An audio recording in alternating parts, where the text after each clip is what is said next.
MBA and all undergraduate course for 60 days series. तो देखिए यहाँ पर मैं आप लोगों को ना, मैंने अभी तक आपको स्टैट्स नहीं बताया है कि स्टैट्स में क्या है, किस तरीके से है। सिर्फ आप लोगों के साथ स्टैट्स का सिलेबस शेयर करती हूँ।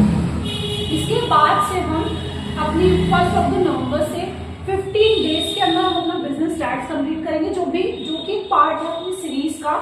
तो आई होप 15 to 20 डेज के अंदर हम इस सिलेबस को कंप्लीट करेंगे। और मैं आपको एक और चीज बता दूं, this is going to be the very very difficult part of our journey, because ये जो सब्जेक्ट है ना, ये बहुत ज्यादा मेंटली आप लोगों को ना प्रैक्टिस करवा देगा अपने डेटा को कलेक्शन करने की, डेटा को समराइज करने की। हर एक चीज जो भी आप फाइनेंशियल में सोच भी नहीं सकते, फाइनेंशियल मैनेजमेंट में और प्रिंसिपल ऑफ मार्केटिंग में, और आपने तो सोचा भी नहीं होगा, वो ऐसा पार्ट है, ये बिजनेस स्टैट्स जो सब्जेक्ट है, जो आपके दिमाग के दिल के सारे काम खोल देने वाला है। तो ये सब्जेक्ट बहुत इंपॉर्टेंट है और बहुत ज्यादा आप कह सकते हो ना, न्यूमेरिकल पार्ट इसके अंदर नहीं है इतना, बट आपका जो दिमाग है ना, वो बिल्कुल ऐसा लग रहा है कि आप क्लास 12 की, क्लास 11 की मैथ्स पढ़ने वाले हो।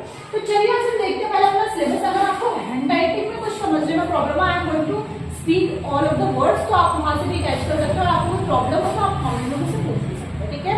तो देखिए, आपकी बिजनेस स्टैट्स के अंदर 5 यूनिट्स हैं, ठीक है, जिसमें कि जो मैं आपको थोड़ा सा पेपर भी एनालाइज करती हूँ, एग्जाम कैसे आता है। 90 मार्क्स का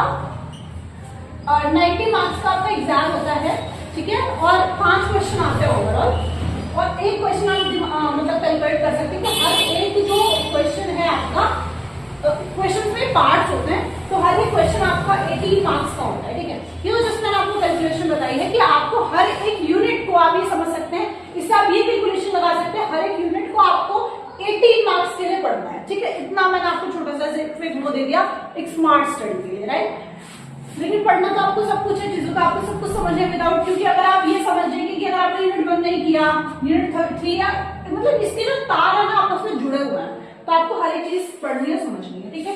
तो चलिए देखते हैं यूनिट नंबर 1 में मैं आपसे कहूंगी सबसे पहले आपको स्टार्ट कीजिए यूनिट नंबर 1 से, क्योंकि ये 2-3 चैप्टर्स है ना, इस सारे के सारे आपस में जुड़े हुए हैं। 1 चैप्टर तो बहुत मतलब यूनिट नंबर 1 बहुत इंपॉर्टेंट है, ठीक है। यूनिट नंबर 1 में आपसे कहता है 3 चैप्टर्स आपके यूनिट नंबर 1 में, जिसमें ये आपको बेसिक है पूरा, ठीक है। और ये आपको इकोनॉमिक्स, आपने इकोनॉमिक्स पढ़ी होगी, आपने स्टैट्स पढ़ी होगी क्लास 11